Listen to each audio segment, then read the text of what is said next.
Hello students. आज का जो टॉपिक है, जो कॉम्पिटिटिव पर्पस से अगर हम देखें या क्लासरूम के पर्पस से देखें या ग्रामर के बहुत कोर में आता है, वो टॉपिक है आपका समास। तो समास जो है हम देखते हैं इन जनरल बच्चे जो है बहुत ज़्यादा इसे कठिन अनुभव करते हैं कि समास कैसे पढ़े, क्या करें, किस तरह से होगा। ये आपके क्लास 8 के सिलेबस में भी रहता है, 9th के भी सिलेबस में रहता है। प्लस हम जो कॉम्पिटिटिव की तैयारी करते हैं तो उस दौरान में हम कम से कम 3 से 4 नंबर के समास देखते हैं। तो हमारा जो आज का कंटेंट होगा वो इस बेसिस पे रहेगा, जिससे ना केवल कॉम्पिटिटिव एग्ज़ाम्स, आप क्लासरूम में भी या आपके सिलेबस को कंप्लीट करने के लिए एकदम इजी ट्रिक के थ्रू हम इसे समझने की कोशिश करेंगे। तो समास यानी जो होता है, सबसे पहले समास का अर्थ क्या होता है। बहुत सारे लोग समास और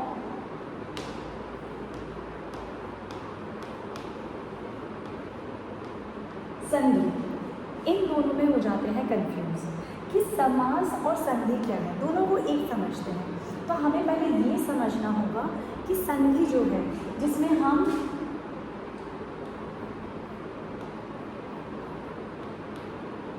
इसके थ्रू हम समझते हैं, यहाँ पर या तो स्वर और स्वर वर्ण होगा, ठीक है, वर्ण।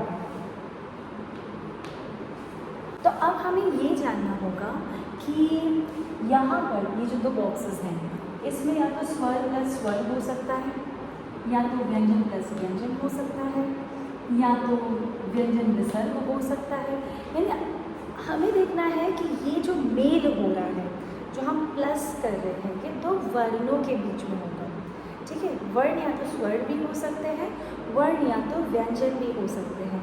इन दोनों के मेल से जो फलस्वरूप जो भी हमें नया वर्ण मिल रहा है या एक शब्द में हो रहे परिवर्तन को हम तब कहते हैं संधि, जॉइनिंग ऑफ लेटर्स कह सकते हैं, ठीक है। यानी दो वर्णों के मेल से हो रहे परिवर्तन जो नया, ये हुआ संधि। पर समास क्या होता है। समास को हम अगर कहें तो एक भाषा में अगर हम कहें इसको, इसे कहते हैं हम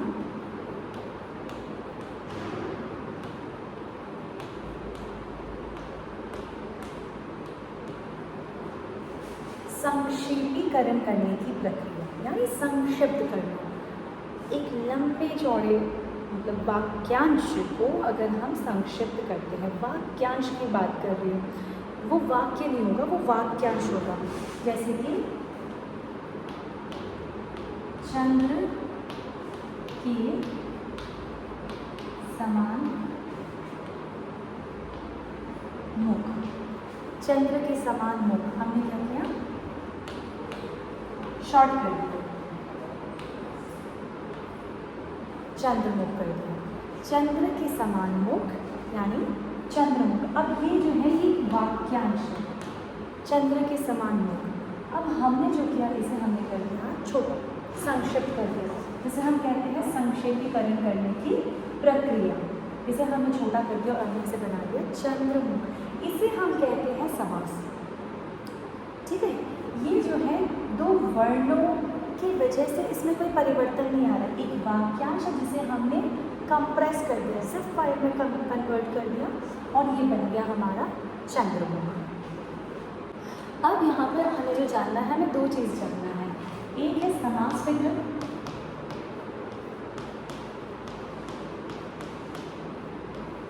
दूसरा है समस्त विग्रह।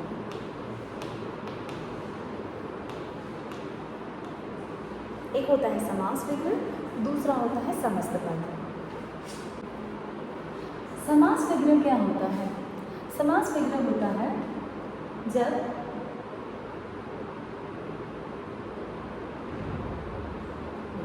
समास विग्रह होता है जब हम जो एक पद है, जो शब्द है, जैसे कि अभी मैंने कहा था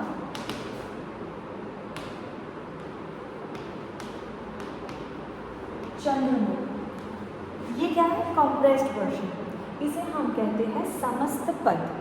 लेकिन इसी का जो ऑपोजिट रहेगा, चंद्रमा के समान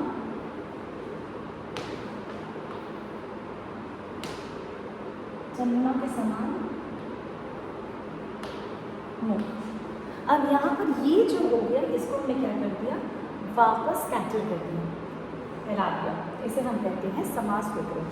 तो समस्त पद हो गया ये, समस्त पद एक साथ, और समास विग्रह हो गया ये।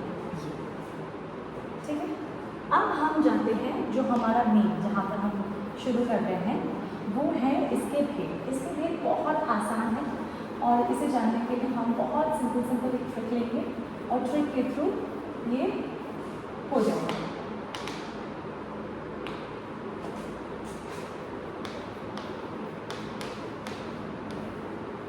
समास इसके होते हैं 6 भेद जो हम जानते हैं। पहला है अव्ययभाव,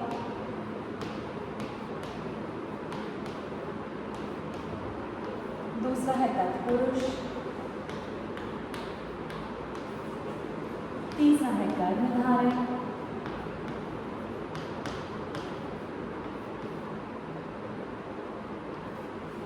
चौथा है द्विगु, पांचवा है द्वंद्व, छठवां है बहुव्रीहि।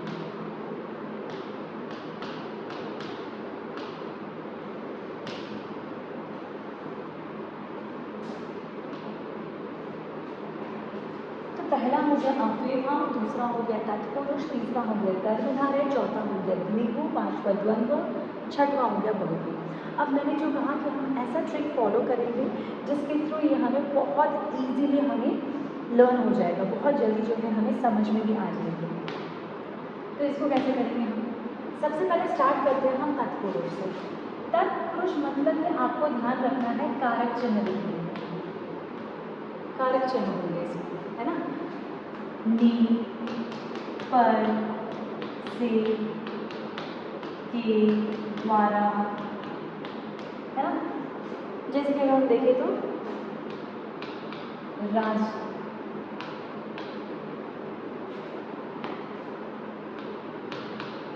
राजदूत, है ना। अब ये राजदूत कैसे समझेंगे हम कि ये किस समास के अंतर्गत आ रहा है? तो राजदूत, अगर हम इसका समास विग्रह करते हैं, इसको स्कैटर करते हैं, तो ये बन जाएगा राजा का दूत, यानी हमको ये काम मिल रहा है, और काम क्या है? कारक चिन्ह। ठीक है, अगर जैसे हमने कहा रसोई घर, रसोई के लिए घर, है ना। शरणागत, शरण के लिए आगत या शरण को आगत। फिर तुलसीकृत, तुलसी के द्वारा कृत।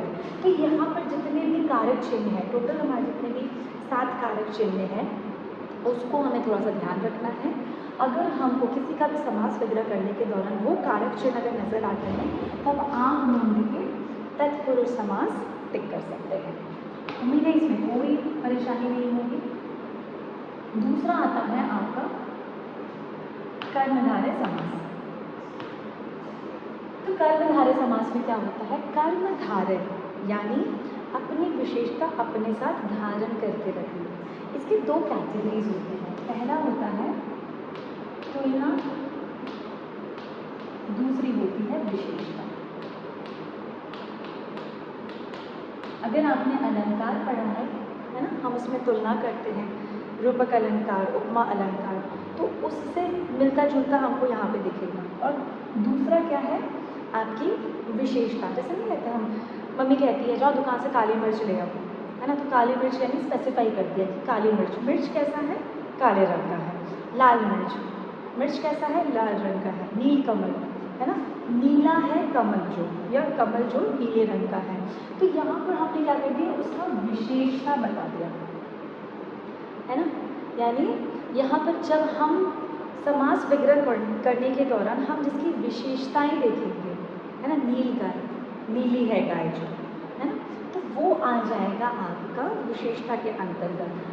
ठीक है, लेकिन तुलना वही, अभी जैसे मैंने एकदम बहुत बेसिक सा एग्जाम्पल जो दिया है, तुलना के अंतर्गत क्या था वो?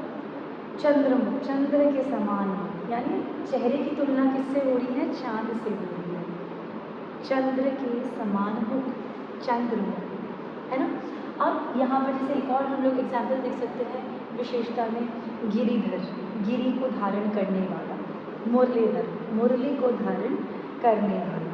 तो ये सारी चीज़ें आपकी कर्म धारण यानी अपनी विशेषता को धारण करना। और जैसे ही विशेषता होगी तो विशेषता के साथ साथ हमें क्या समझ में आएगा कि उसके साथ दो कैटेगरी होगी, एक होगी तुलना, दूसरा होगा विशेषता। तो तत्पुरुष में हमने क्या देखा, कारण, कर्म धारण में हमने देखा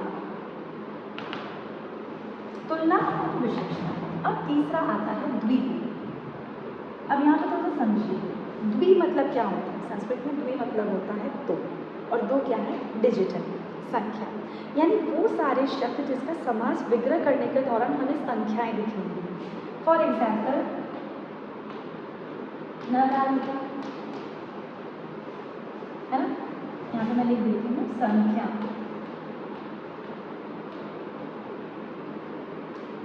है ना, नवरात्रि, तिरंगा, पंजाब यानी 5 आगों का समूह, 3 रंगों का समाहार, त्रिवेणी, चतुर्भुज 4 भुजाएं हैं जिसकी, है ना, दशानन 10 सर हैं जिसके। लेकिन ये जो वर्ड है, ये जो शब्द है दशानन, इसको आप लोग थोड़ा सा याद रखिएगा, इसको हम वापस से पढ़ेंगे, इसको फिर से रिव्यू करेंगे।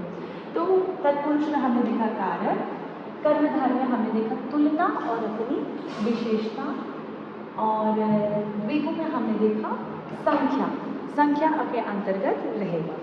अब नेक्स्ट होता है द्वंद्व। मैं इसको थोड़ा सा क्लीन कर देती हूँ। अब यहाँ पे जो है आपका द्वंद्व, द्वंद्व मतलब क्या होता है, बराबरी, ठीक है। द्व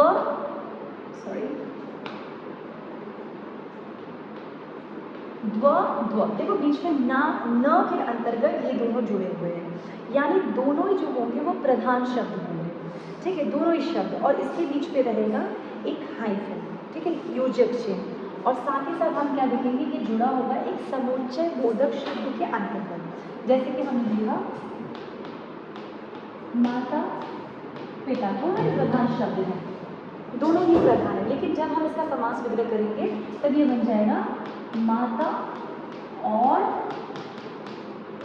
पिता, यानी हमने क्या जोड़ा, और समुच्चय बोधक शब्द, क्या कहेगा, कंजंक्शन।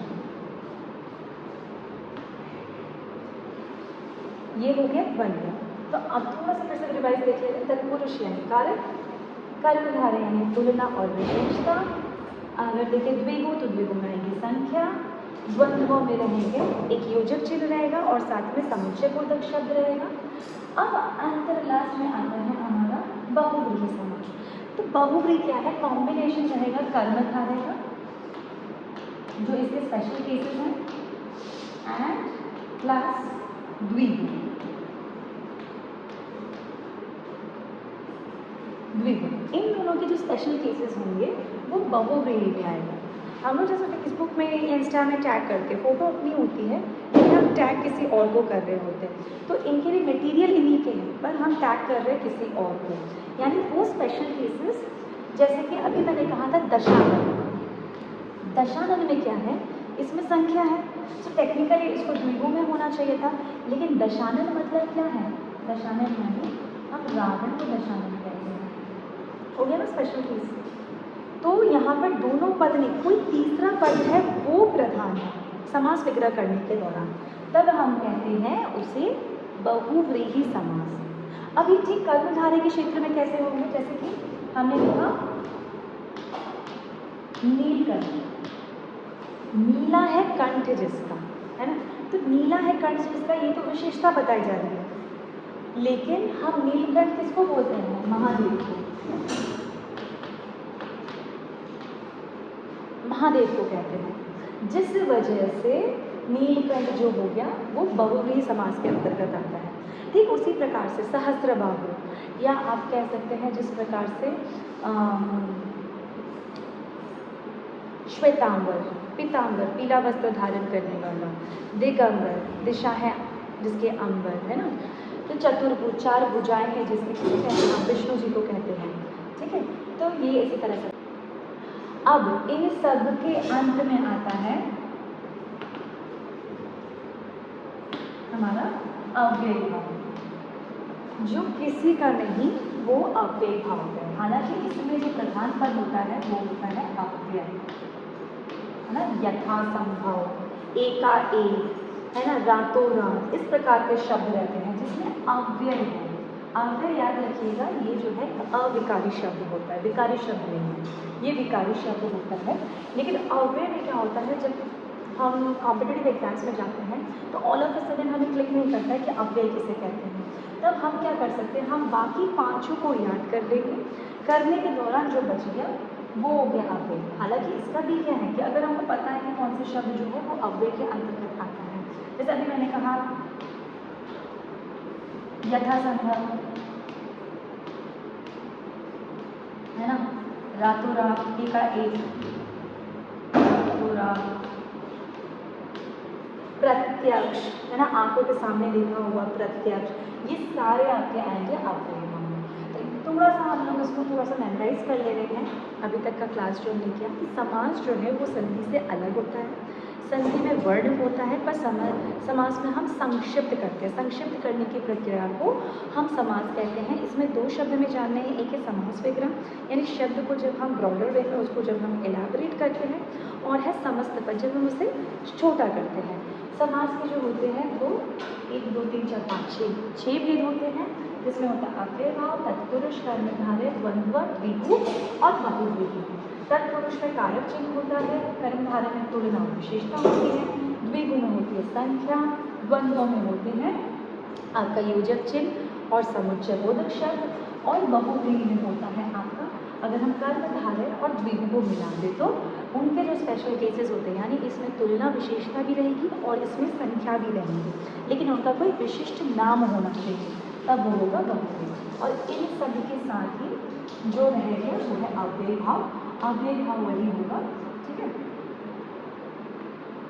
अव्यय भाव वही हुआ जो किसी का नहीं, जो सबने रिजेक्ट कर दिया वही हो गया हमारा अव्यय भाव के अंतर्गत। यानी जिसमें अव्यय शब्द जो रहेगा वो जो है प्रधान शब्द रहेगा।